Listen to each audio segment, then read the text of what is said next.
ao Senhor pelos seus feitos em nossas vidas. Vamos começar com uma oração. Você vai fechar seus olhos, agradecer a Deus pelo momento oportuno da vida, pela grandeza do Senhor, Criador do universo e soberano. Bendito seja o Senhor nosso Deus por todas as coisas. Bendito Deus e Pai, Criador dos céus e da terra, de Deus, nós levamos as nossas vidas, consagramos a Ti o nosso culto, rogamos a Ti a Tua presença, Deus, nessa noite, onde iremos ministrar a Tua palavra, louvar o Teu nome e também, Deus, participar da ceia.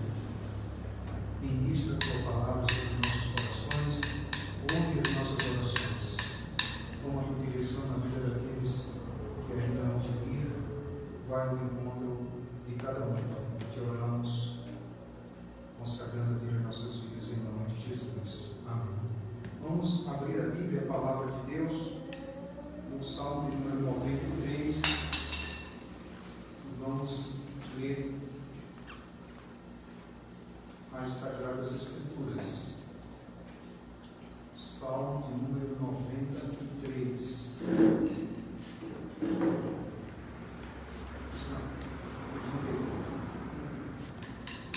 Salmo de número 93.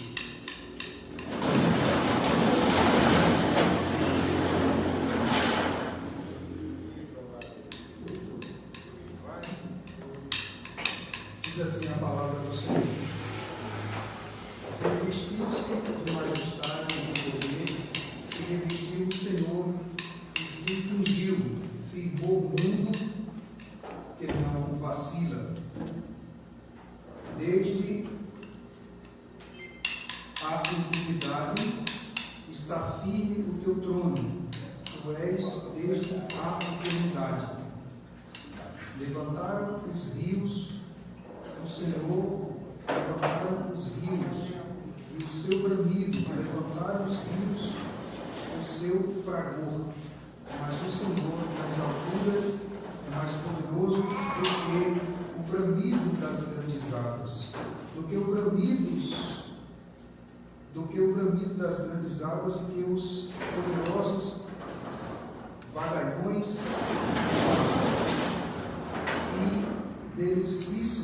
Fidelicíssimos são os teus testemunhos. A tua casa convém a santidade, Senhor, para todo sempre. Amém. Amém. Nós vamos agora estar louvando a Deus com dois hinos do novo cântico. E logo após esses hinos, a nossa oração de introdução e leitura da palavra de Deus.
92.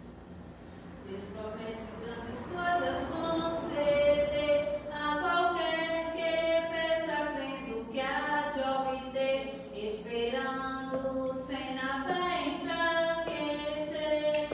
O Senhor a fé contemplará, tua fé Jesus contemplará.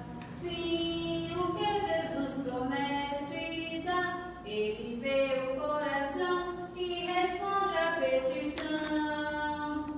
Tua fé Jesus contemplará, quantas maravilhas Deus realizou por alguém que firme nele confiou e que da promessa em nada duvidou. O Senhor a fé contemplará, tua fé Jesus contemplará. Sim, o que Jesus promete dá, ele vê o coração e responde à petição. Tua fé Jesus contemplará. Sim, creiamos no que Deus nos prometeu, pois jamais desonrará o nome seu. Ele cumprirá promessas que nos deu. O Senhor a fé contemplará, tua fé Jesus contemplará. Sim, o que Jesus promete dá, ele vê o coração e responde à petição. Tua fé Jesus contemplará. Amém.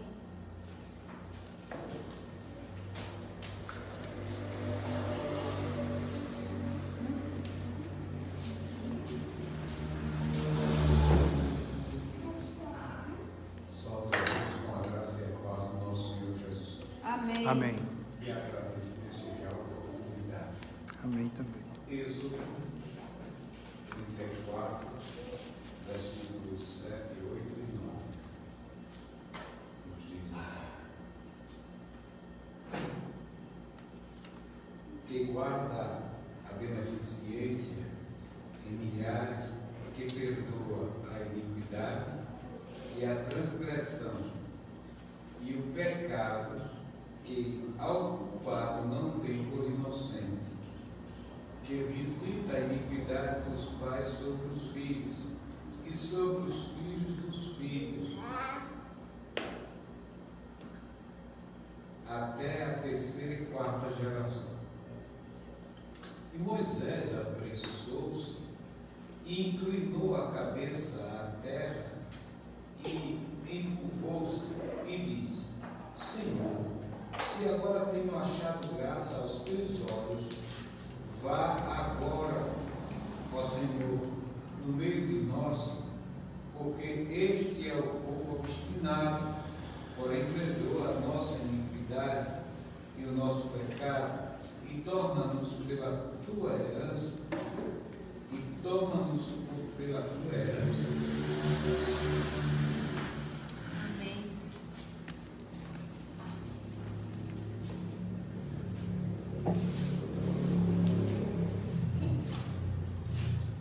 Oração, leitura de contrição feita, vimos que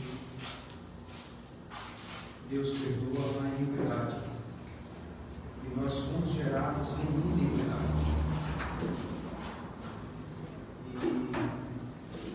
E Ele perdoa a iniquidade, a transgressão e o pecado.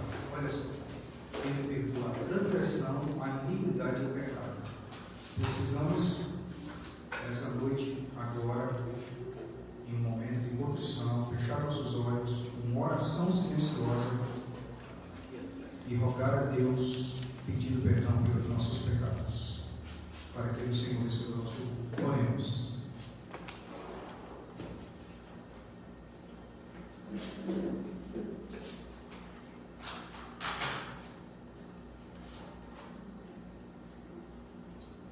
Amantíssimo Pai, Tu tens nos dado a vida por Jesus, Tu és pastor eterno e nos conduz aos pastos verdejantes. E nós nós aqui que somos teus filhos, viemos te adorar, Senhor.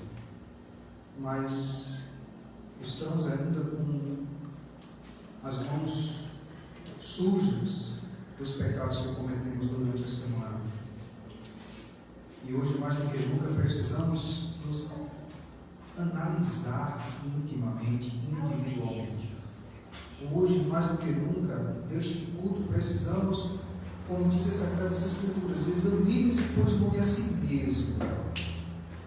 E nós queremos, em um autoexame crítico e espiritual, de pedir perdão, porque nós não somos bons como julgamos ser. Perdoa o nosso pecado, a nossa transgressão e a nossa iniquidade.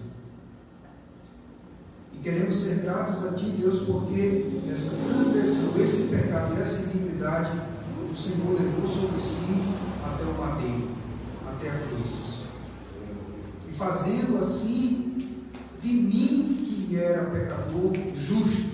Por isso que há a doutrina da justificação. Muito obrigado pela Tua morte lá na cruz. Mas muito obrigado ainda pela Tua ressurreição ao terceiro dia. E nesse culto nós queremos nos lembrar disso, Senhor. Logo mais, com o símbolo do Teu corpo e do Teu sangue, vamos nos lembrar que o Senhor não permaneceu no túmulo, mas que está vivo e que permanece dentro de cada um de nós. Recebe o nosso culto, nossa adoração, em nome de Jesus. Amém. Vamos louvar o Senhor com o hino de número 93, não, 266.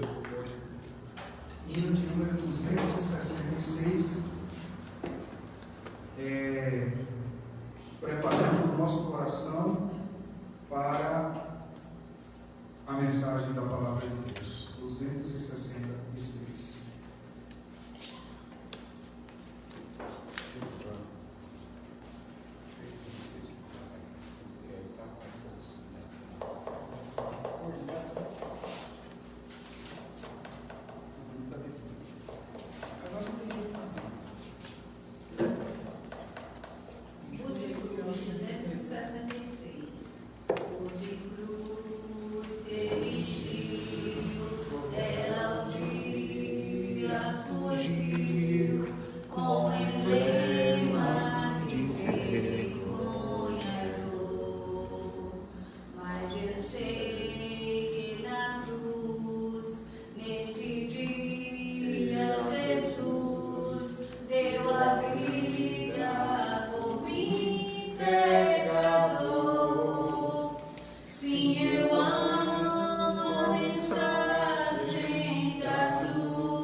Sim, irmão, a mensagem da cruz, seu triunfo, meu gozo será, pois um dia em lugar de uma cruz, a coroa Jesus me dará. Amém.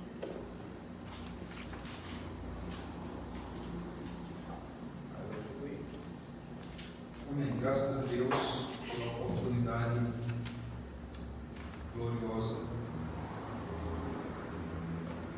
que Deus nos tem dado e muitos não têm aproveitado.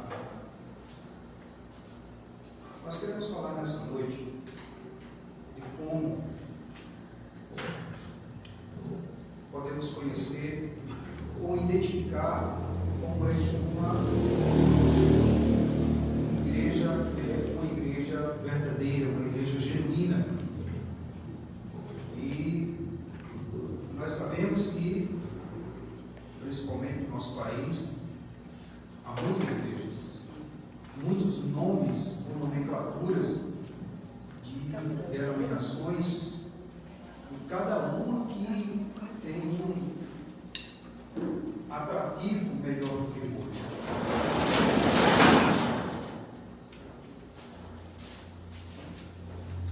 São algumas que manipularam a liturgia, manipularam o conceito de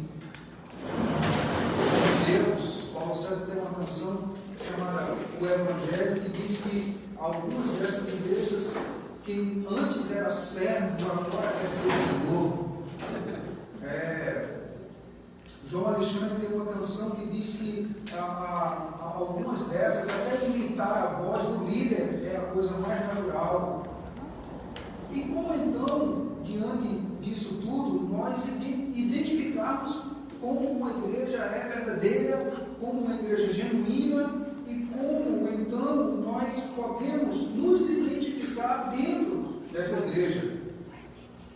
Como é que eu sei que uma igreja é uma igreja que Deus está presente, é uma igreja que o seu povo foi comprado, lavado e redimido pelo sangue de Jesus? Como é que eu vou identificar isso? Eu quero falar nessa noite sobre 3 conselhos básicos como nós devemos identificar essa igreja. Cada igreja local é uma projeção da igreja universal. Por exemplo, aqui nós temos um número muito pequenininho, mas pode ser não, com certeza é parte do corpo da igreja visível de Cristo. E parte desse corpo onde Cristo é o cabeça, e essa igreja ela é uma incorporação, da natureza daquela igreja como a família de Deus que foi regenerada, lavada e redimida pelo precioso sangue de Cristo, e que o verdadeiro pastor não sou eu, não é o pastor Gideon, mas o verdadeiro pastor é o Senhor Jesus. Esta é a igreja verdadeira. É a comunidade que ela não é sustentada pelos louvores, pelas palmas, nem pelos belos músicos, mas ela é sustentada e alimentada pela exposição fiel das Sagradas Escrituras. Não pode ser outra coisa. Não pode ser pelo teatro, pelo grupo de dança, pela professora de criança. Ela não pode ser alimentada por um belo data show, por bancos confortável. Tudo isso é muito bom, mas não é o que sustenta a igreja. Quem sustenta a igreja é a exposição e a aplicação fiel das Sagradas Escrituras. O mundo contém igrejas de seu estilo próprio, com credenciais duvidosas ou falsas. Essas tais igrejas negam, algumas delas negam a Trindade, são igrejas unitarianas, ou são igrejas que são dicotômicas. Algumas creem somente em Deus e nada mais. Algumas delas creem em Deus e em Jesus, mas não creem no Espírito Santo. E outros, do contrário, creem em Deus e no Espírito Santo, mas não creem que Jesus, o Messias, veio e se encarnou. Mas a verdadeira igreja é a igreja que crê na Trindade, que crê no Pai, no Filho e no Espírito Santo. De modo que colocando elementos que não fazem parte do verdadeiro culto a Deus. O culto sempre foi louvor a Deus, leitura dos salmos e a pregação fiel das Sagradas Escrituras. Isso desde o Antigo Testamento, quando os anciões, quando os levitas, que eram os diáconos, os anciões, que eram os presbíteros, e os sacerdotes que ministravam na casa do Senhor. Isso estendeu-se ao Novo Testamento com a pregação dos apóstolos, depois que Jesus instituiu a igreja. E isso se foi depois do século I com os pais da igreja. Lutero pregava assim, Calvino pregava assim, Zwinglio pregava assim. Mais recentemente, Jonathan Edwards. Mais recentemente, Martin Lloyd Jones. Nos dias de hoje, o que dizer de uma pregação de uma igreja que você vai para ouvir Hernandes Dias Lopes, para ouvir Paulo Júnior, para ouvir Jonas Madureira, para ouvir Augusto Nicodemos? Os reformados ou os reformadores, portanto, tiveram de determinar, de esclarecer, segundo a luz das Escrituras, quais são as marcas de uma igreja verdadeira. E encontramos isso nas Escrituras. E a resposta há em pelo menos 3 critérios que eu quero compartilhar com os irmãos nessa noite. E peço para que cada um abra a sua Bíblia aí no livro de 2 Timóteo, capítulo 4.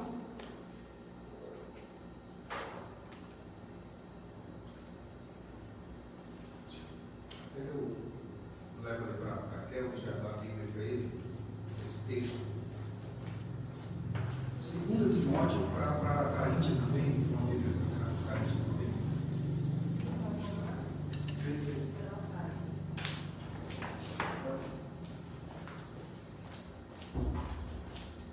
E o texto diz o seguinte: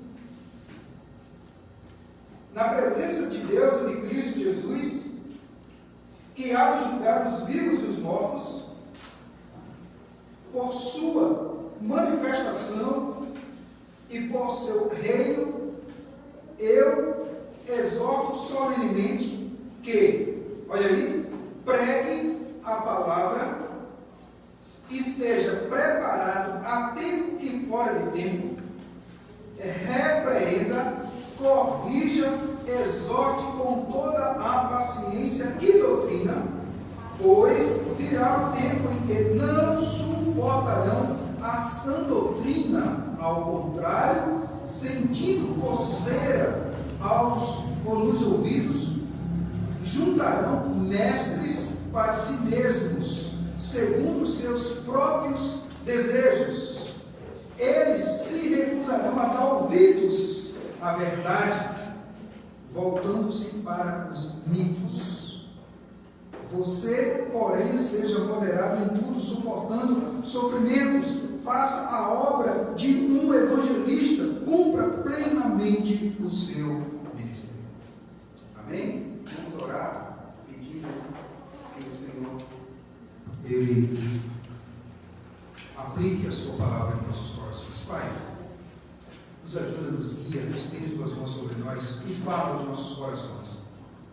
Fala porque a tua palavra foi lida e ela precisa ser aplicada e encontrar guarida nos nossos corações, tanto daqueles que estão no templo aqui nessa noite, como aqueles que estão nos vendo ou que ainda irão nos ver. Faz um milagre, porque nós estamos usando a tua palavra, que é viva e é fiel e verdadeira. Em nome de Jesus. Amém.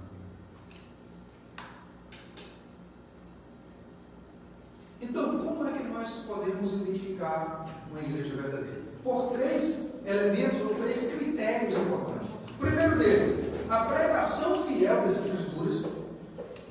Como é que você conhece uma igreja verdadeira? Quando esta igreja ela tem a fiel pregação da palavra de Deus. Não há como você identificar uma igreja verdadeira se essa igreja não prega a palavra de Deus. Segundo, qual o segundo critério de conhecer que uma igreja é uma igreja verdadeira? A aplicação correta ou uso correto dos sacramentos, que são o batismo e a ceia. Então, há outros critérios que poderíamos guiar Mas o Paulo, escrevendo aqui na sua carta a Timóteo, ele nos dá a ideia, nos relembra e nos aponta que esses três elementos são primordiais em que nós podemos identificar se essa igreja é uma igreja verdadeira ou falsa. Eu chego em algum lugar, vou visitar uma igreja que eu não conheço, estou em uma cidade diferente, ou até mesmo na nossa cidade mesmo. Eu vou visitar aquela igreja hoje. Quando eu saio de lá, eu devo ter a certeza de que aquela igreja é uma igreja verdadeira ou não, por esses princípios. A pregação fiel das Sagradas Escrituras. E dentro da pregação fiel das Sagradas Escrituras, que nós vamos ver aqui no texto, eu digo isso com toda a força no poder que tem nas Sagradas Escrituras.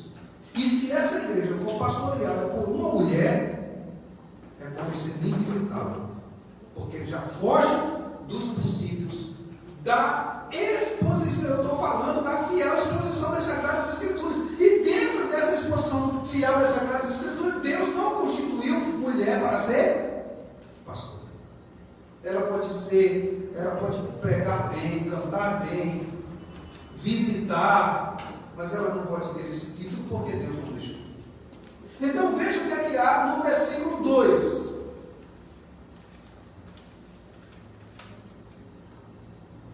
Acompanhe comigo aí. Uma igreja verdadeira, ela tem que ter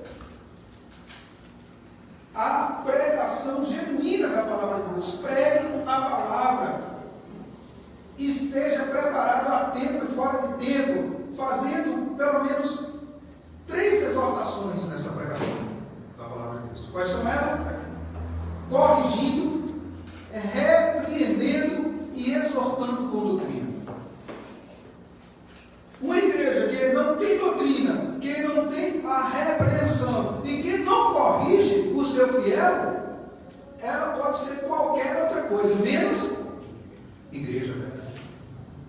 Uma igreja em que o seu pastor batiza o camarada que se separou, não se divorciou, casou de novo, a esposa tanto viva, uma verdadeira bagunça circunstancial. Tem igreja, queridos, que hoje é dia de batismo, o camarada se converteu ontem, ela chega e já batiza o filho. Ela não corrige. Há igrejas em que os seus membros, eu vou usar na nossa linguagem interiorana, que os seus membros pintam e bordam e ficam por isso mesmo. Nós precisamos entender que a fiel pregação da palavra de Deus, ela tem que ter doutrina, conteúdo, ensinamento e correção. Qual é o pai que não corrige seu filho? Que não doutrina seu filho? Na linguagem popular, que não puxa, aliás, por eles. E que não quer conduzir ele e ensinar ele ao caminho certo e correto. Nem tudo, irmãos, que está dando certo quer dizer que Deus esteja presente. Então, em primeiro lugar, aqui na pregação fiel da palavra de Deus, das Escrituras, ela tem que corrigir o indivíduo, ensinar de modo correto como se chegar a Deus. Fuja desse lugar em que diz que Deus é um só e que todos os caminhos levam a Deus. Eu já ouvi isso. Olha, a religião é uma só, Deus é um só, e todos os caminhos nos levam a Deus. É assim, queridos? A palavra de Deus, as Escrituras Sagradas, ela nos mostra que só há um caminho. O próprio Filho de Deus disse: eu sou o caminho. Ele não disse eu sou um dos caminhos, nem disse eu sou um caminho. Ele disse eu sou o caminho, a verdade e a vida, e ninguém vai chegar ao Pai a não ser por mim. Eu e você precisamos identificar a igreja verdadeira do Senhor com esse requisito, com esse conteúdo. E errou não é para expor o erro, mas para corrigi-lo. Segundo, deve repreender.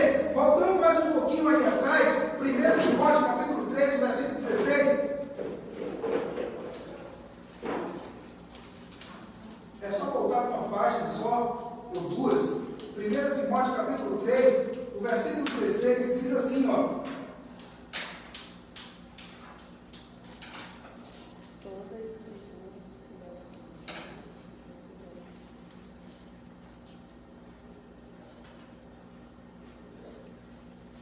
É como? Toda a escritura é inspirada por Deus. É primeiro, não é segunda, Timóteo. A primeira Timóteo, é? É 3,16. Ah, E sem dúvida alguma, grande é o mistério da piedade.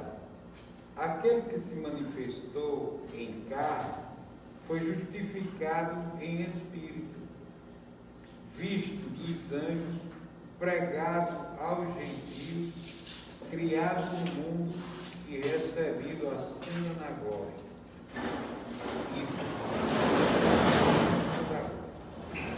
Não há dúvida de que grande é o mistério da piedade. Deus foi manifesto no corpo e justificado no Espírito. Grande é o mistério da piedade. Ora, como é que Deus não ama? A palavra de Deus diz que Deus corrige a quem? Quem? A quem Ele ama. Ele não corrige qualquer um. Mas Ele corrige. Eu tenho 3 filhos, eu não vou corrigir os filhos dos outros. Eu vou corrigir os meus filhos. Deus vai corrigir quem? Os seus filhos.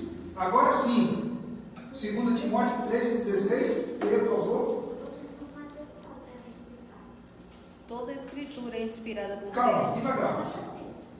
Toda a escritura. Toda a Escritura, não é apenas uma parte. Eu estava discutindo no bom sentido, conversando hoje com uma pessoa, e a pessoa disse: mas no Antigo Testamento é toda a Escritura, de Gênesis a Apocalipse. Ela é, continue. Inspirada por Deus e útil para o ensino. Ela é útil para o quê? Ensino. Para o ensino. Quem ensina não é o pastor, quem ensina não é a doutrina da nomenclatura da igreja, mas o ensino está na palavra de Deus, nas Escrituras Sagradas. É ela quem diz. Você pode chamar aquilo que você faz de errado de qualquer coisa, mas se a Bíblia chama de pecado, é pecado. Se a Bíblia diz que está errado, está errado. Não é o que eu acho. Olha, achismo não faz parte do conteúdo, nem do linguajar bíblico. Não é o que eu acho, não é o que você acha, mas é o que a Bíblia diz. Quem crê em mim, como diz as Escrituras. Continua, Daniel.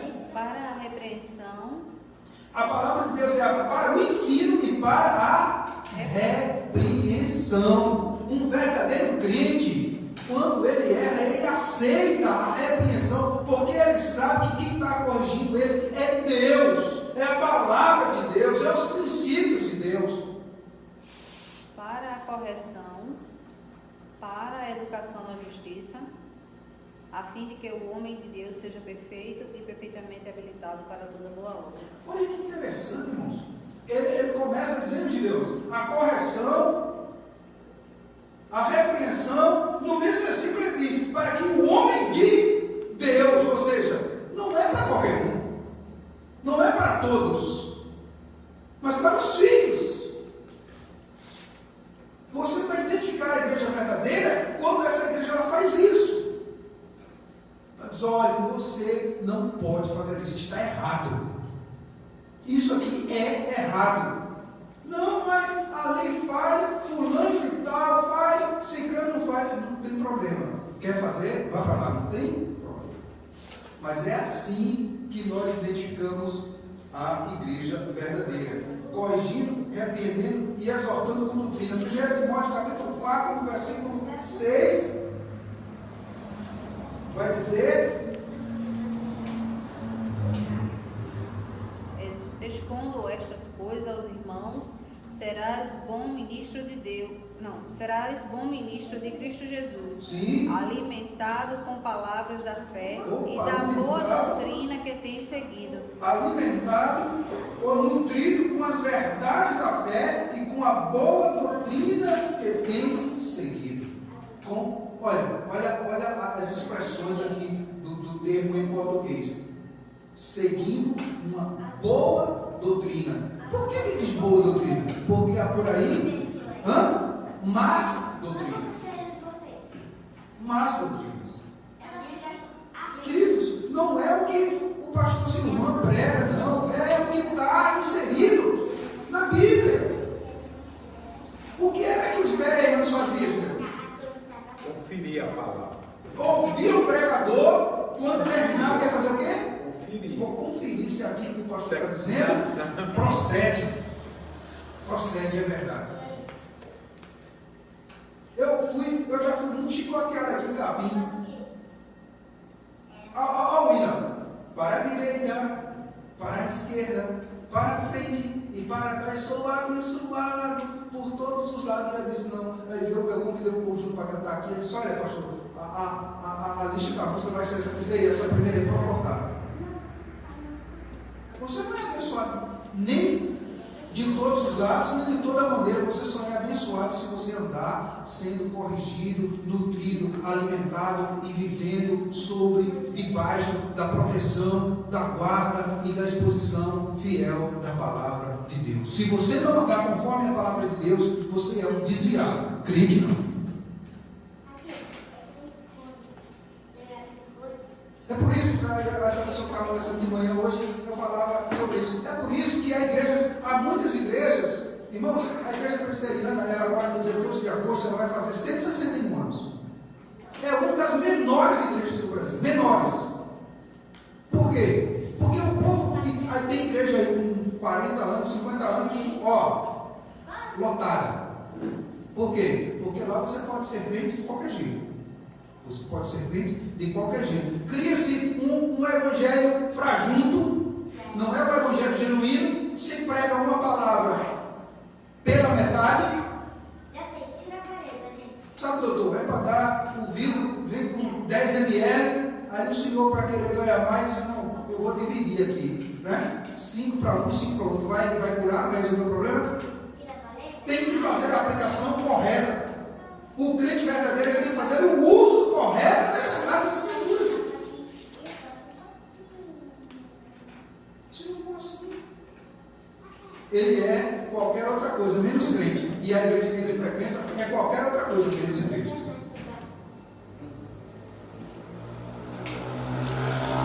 Segundo, irmãos, primeiro é a pregação fiel das Sagradas Escrituras. Segundo, uma igreja verdadeira é conhecida quando ela faz o uso correto dos sacramentos. Quais são os sacramentos? O batismo e a ceia do Senhor. Vamos falar do batismo. O batismo está aqui, se você observar no versículo 6. 2 Timóteo, capítulo 4, versículo 6. Onde é que você encontra o batismo aí? Você encontra aqui, olha. Eu já estou sendo derramado por uma oferta de bebida. Tem outra tradução que vai dizer por uma oferta de libação. O que é libação? Libação é uma palavra que é da linguagem, veio da linguagem do sistema sacrificial do Antigo Testamento, tá certo? Que significa morte. Eu já estou sendo entregue, oferecido por libação. Isso está lá em Números, capítulo 15, versos de 5 a 10. No batismo, nós morremos para o mundo.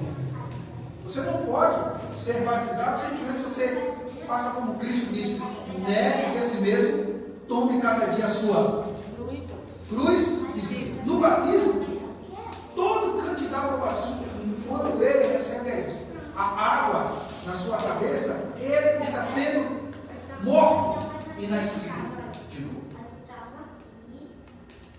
Paulo diz em Romanos capítulo 6, os versos 3 e 4. Ou vocês não sabem que todos nós, Romanos capítulo 6, versículo 3 e 4, que todos nós, que fomos batizados em Cristo Jesus, fomos batizados na sua morte. Assim que ele morreu, nós morremos. E quando ele ressuscitou, nós ressuscitamos.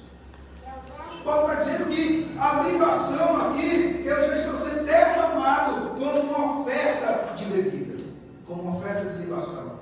O outro versículo ele diz: portanto, fomos sepultados com ele na morte por meio do batismo, a fim de que assim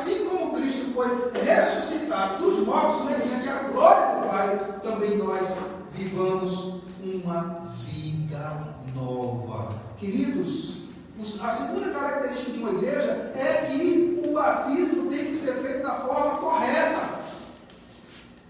Eu estava dando aula a um casal aqui que veio de outra denominação e para ser aceito aqui na nossa igreja precisou passar pelo estudo, pela classe de catecúmenos, as lições, e a irmã, a esposa do irmão, ela disse uma coisa interessante, ela disse: olha, eu sou batizada há 10 anos, mas agora que eu estou entendendo o que é batismo. Tem muita gente por aí que é batizado, toma ceia, faz tudo, mas se você fizer a pergunta, o que é batismo? Eu sei, eu só sei que eu sou batizado. Não, mas e você não, eu estudei, mas eu não sei não. Você tem que saber o que é o batismo. O batismo é um sacramento, é dois sacramentos. E ele faz parte do batismo, ele traz o significado de união com Cristo, vai unir o novo regenerado e nascido em Cristo. E ele traz a aceitação por meio da comunhão, é pela morte, o sepultamento e a ressurreição que nós somos inseridos e que Cristo nos batiza. Tem irmãos, eu já conversei com muitos irmãos mais velhos, tem um presbítero aqui na igreja, que está, além de ser um presbítero em disponibilidade, ele está cansado e um velho, e ele no dia da ceia não chamava a ceia, não, ele dizia: ó pastor, domingo é dia de comunhão, né? Olha, os mais velhos chamavam a ceia de comunhão. E assim como no Antigo Testamento só participava da Páscoa os circuncidados, hoje, na Nova Aliança, só pode participar da ceia quem fora batizado. E precisa entender o significado do batismo. A verdadeira igreja ela precisa expor para os membros o que é o batismo, qual o seu significado, o que ela tem, que é uma relação pactual, o que o batismo traz, é a aceitação por uma comunhão, com a consagração dos adultos e dos seus filhos. Domingo eu vou dizer aqui de novo, para ver se o povo lá fora escuta e aprende. Tem muita gente, senhores, que consagra os seus filhos, apresentam os seus filhos a Deus. Ótimo, muito bem, mas depois esquece de apresentar Deus aos seus filhos. Tem algum problema em consagrar o seu filho a Deus? Não. É um mandamento bíblico. O grande problema é que depois esquecem de apresentar Deus aos seus filhos. Deus aos seus filhos. Uma criança com 6 anos, depois de 5 anos, ela deve já começar a entender qual é o significado de estar na vida, de estar vivo, de ir para a igreja, de entender o Salmo 122. Me alegrei quando me disseram: vamos à casa do Senhor. Trazer os seus filhos, sentar à roda da mesa, participar da ceia. Israel fazia isso constantemente. Os nobres israelitas sentavam no chão, debaixo de uma árvore, e iam ler a Torá para os seus filhos. Nós vemos hoje igrejas lotadas, como disse Augusto Nicodemos, que ouvem as pregações por louvores. É muito louvor, muita gritaria, muita palma, muito choro, mas pouco arrependimento. Ou nada de arrependimento. Nunca se cantou tanto como hoje. Eu fui em culto outro dia, meu cunhado me chamou para ir para um culto, aniversário na igreja dele, eu fui e eu contei. Estou na presença de Deus, e Deus o Espírito Santo é minha fiel testemunha. Cantaram-se 19 hinos para poder o pastor fazer a leitura devocional do culto, do início do culto. Aí deixaram, lembra do primeiro ponto de reconhecer uma igreja verdadeira? A pregação fiel da Sagrada Escritura. Aí ficou 15 minutos, 20 minutos para se expor à pregação da Bíblia. Tem igrejas que não sabem nem por que foi batizado e nem para que serve o batismo. Não sabem. Pregação fiel da Sagrada Escritura, a exposição certa do batismo e a ceia do Senhor. Muita gente já me igrejas como a episcopal, anglicana, que elas servem a ser todos os cultos. Não está errado, não. Porque todas as vezes que nós prestamos um culto a Deus, devemos nos lembrar que Cristo morreu e que Ele ressuscitou. Um culto não pode ser culto sem a presença de Deus. Não há culto em que não se tenha a presença de Deus, ele não é culto. Em que não se trata de uma leitura eficaz e uma boa exposição de um texto lido das Sagradas Escrituras. Não há culto, irmãos, quando se lê um texto ou uma página de um bom escritor, por melhor que ele seja, tem que ser lido as Sagradas Escrituras. O versículo 8, ela traz uma ênfase que nós não podemos deixar de nos lembrar quando a ceia do Senhor. Aliás, há muitas igrejas hoje que pregam a bênção, que você vai receber dinheiro, casa, que dias melhores virão, que você não está só canções que dizem que você vai ser vitorioso, você não é um derrotado, a sua vitória chegou, abra a mão, mas não se prega, que você deve se arrepender, confessar os seus pecados e que se prepare, que Jesus está vindo buscar a sua amada igreja. Já dizia Amós, capítulo 4, versículo 12: prepara-te, ó Israel, para te encontrares com o Senhor teu Deus. E o versículo 8 ele diz: agora me está reservada a coroa da justiça, que o Senhor Jesus me dará naquele dia, e não somente a mim, mas também a todos os que amam a sua vinda ou a sua volta.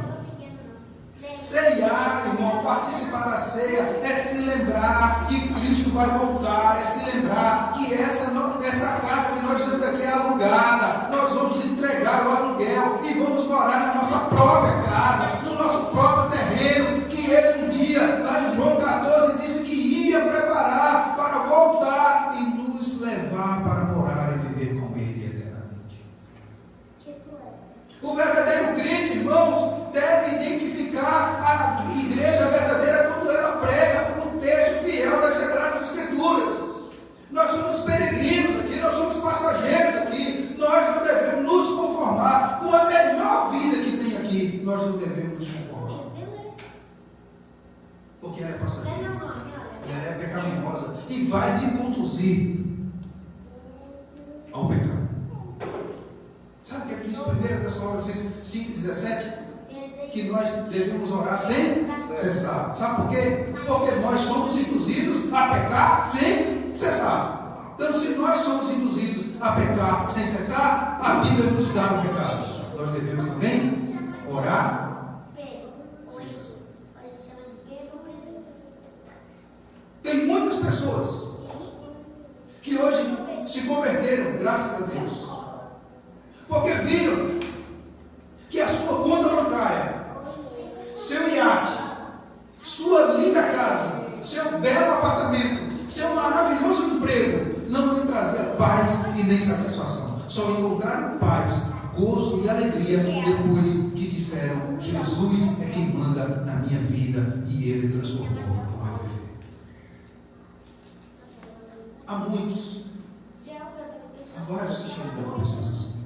Precisamos nos lembrar que a ceia, ela relembra a vida do Senhor. Paulo diz em 1 Coríntios capítulo 11, versículo 26: anunciai a morte do Senhor até que Ele volte, até que Ele venha. Precisamos entender isso. Precisamos nos lembrar que Ele está presente espiritualmente entre nós, mas que precisamos ter a convicção de que Ele vai voltar, queira eu, queira você ou não.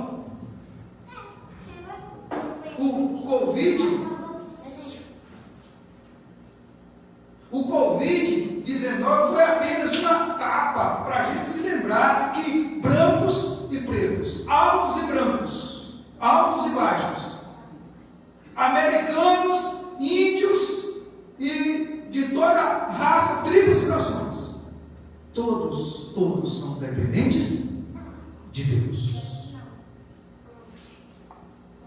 Um vírus colocou o mundo inteiro de joelhos e confinados. Como Deus já fez isso outras vezes. Ele fez isso na arca. Confinou Noé e sua família ali por 40 dias e 40 noites. Ele fez isso no relato da última praga. A última praga, todo mundo teve que ficar dentro de casa. Um vírus colocou o mundo de joelhos para o povo entender que em breve Jesus voltará. Que a sua vinda está próxima. Que isso são alguns dos sinais que Ele está apresentando para que eu e você possamos entender que nós não vivemos na igreja verdadeira, pois nós somos a igreja verdadeira, a igreja que segue os princípios da palavra de Deus, os princípios verdadeiros que são inegociáveis, É por isso que eu particularmente sou contra. Isso é uma posição minha. Sabe? Quando eu escuto alguém dizer, pastor fulano de tal é candidato a vereador, negociou a fé, apostatou na fé.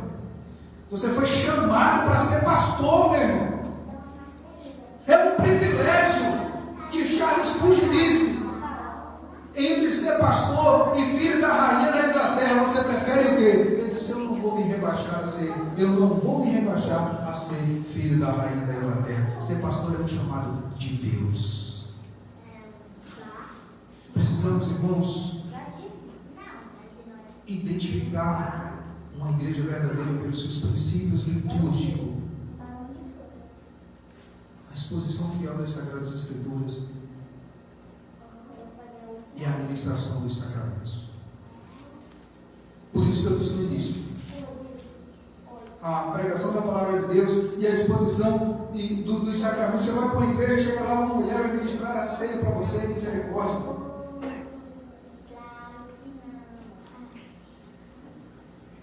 Onde está os princípios da palavra de Deus? Ela é cooperadora, auxiliadora, ajudadora. E Provérbio diz lá em seu capítulo 31, versículo 10, que essa é uma mulher que quem acha uma boa mulher. Mas ela não pode passar disso. Ela tem que se contentar com aquilo pelo qual Deus a chamou e a preparou para ela ser. Que Deus aplique a sua linda e maravilhosa palavra em nossos corações. Que possamos entender e não ter medo de pregar o verdadeiro Evangelho do Senhor. O verdadeiro Evangelho que transforma. O verdadeiro Evangelho que gera vidas, que muda vidas. Eu preciso, irmãos, eu e você, olha, preste atenção. Preste atenção. Quando você for para um culto e que a palavra de Deus não fizer o pregador pregar, o mensageiro pregar a palavra de Deus, e essa palavra não fizer nada em você, não adianta nada. A palavra de Deus tem que constranger você, tem que apontar você que você está errado. Não pense que você deve ir para a igreja para gostar do mundo, não. É Deus que tem que gostar do seu culto. O culto ontem foi maravilhoso. Quem deve dizer se o culto foi maravilhoso, não? É Deus. Porque é eu e você que devemos prestar o nosso culto a Deus. É por isso que a gente faz a oração do culto. Que Deus aplique a sua doce e meiga palavra em nossos corações nessa noite. Vamos orar. Depois dessa oração, nós vamos estar celebrando esse ato, nos lembrar que Cristo morreu, mas que ressuscitou e que vive em nosso meio nessa noite e para todo sempre. Amém? Ficamos em pé. Ó Deus eterno, Pai poderoso Senhor, nos guarda, estendendo tuas mãos sobre nós. Muito obrigado, Deus, pelo privilégio de sermos teus filhos. Muito Muito obrigado pelo privilégio, Senhor, de um dia o Senhor ter morrido, ter derramado na cruz o seu sangue, para nos proporcionar aquilo que o escritor aos Hebreus diz de como escaparemos nós se não atentarmos para uma tão grande salvação. Obrigado por esta salvação. Agora, Deus, eu te apresento esses elementos e os consagro, Deus, esse pão feito por mão de pecadores, esse vinho também, que veio de uma vinícola também, quem sabe de pecadores ou não, nós queremos consagrar a Ti nessa noite, Deus, e queremos participar deste que é um ato que faz parte da liturgia, do culto ao Senhor, porque um dia o Senhor instituiu a ceia. Aliás, Jesus instituiu a última ceia, porque depois Ele vai celebrar junto com o Pai, e nós vamos ceiar com Ele nas mansões celestiais. Muito obrigado, Deus, te oramos em nome de Jesus. Amém. Deus, dá para cantar esse hino de novo? O de cruz. Daqui aí, como você quiser.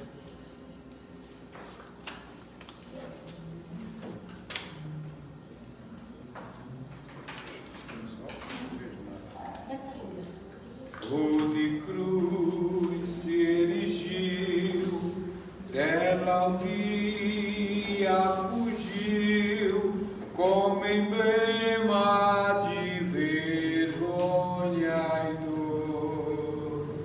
Mas eu sei que na cruz, neste dia, Jesus, com a vida por mim, pecador. Sim, eu amo a mensagem da cruz, seu triunfo, meu gozo será,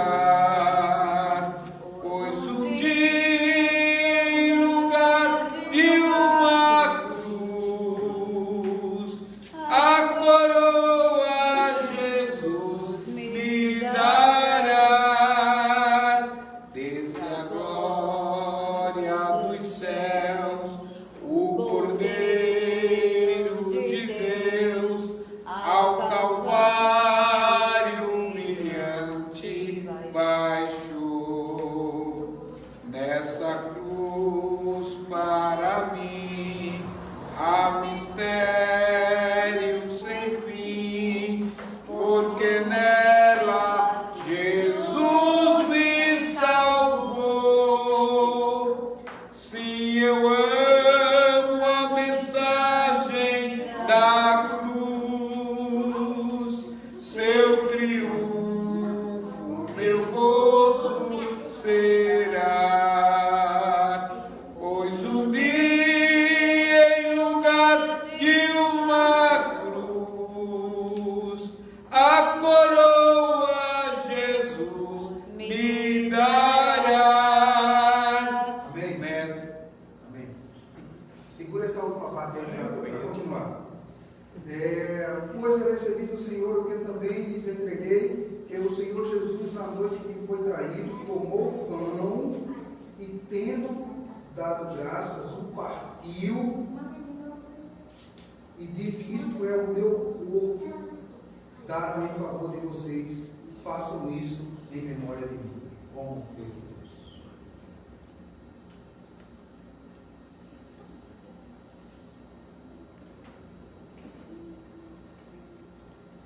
Da mesma forma, depois de ter ceado, ele tomou o cálice e disse: esse é o cálice da nova aliança do meu sangue.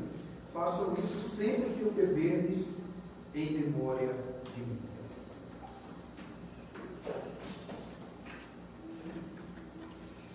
Muito obrigado, Senhor, por ter morrido e ter ressuscitado. Nos ajuda. Obrigado por esse alimento, Deus, para fortalecer a nossa alma, nos encher de graça e nos conduzir pelo caminho correto. Toma em tuas mãos a vida de cada um dos teus filhos, de cada membro, Senhor, de cada irmão que entendeu o verdadeiro significado da palavra de Deus, da ministração dos sacramentos. Que o Senhor nos dê uma semana de paz. Que o Senhor nos ajude a caminhar, mesmo sendo caluniados, chicoteados, sofrendo, mas olhar para aquele que é o autor e consumador de nossa fé.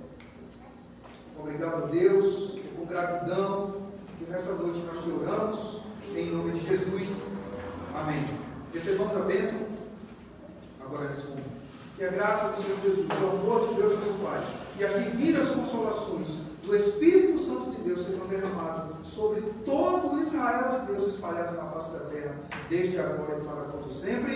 Amém. Amém. Que Deus os abençoe. Muito obrigado pela presença e a graça do Senhor esteja com nossas vidas. Silvão, agora já encerrou, vou dizer uma coisa.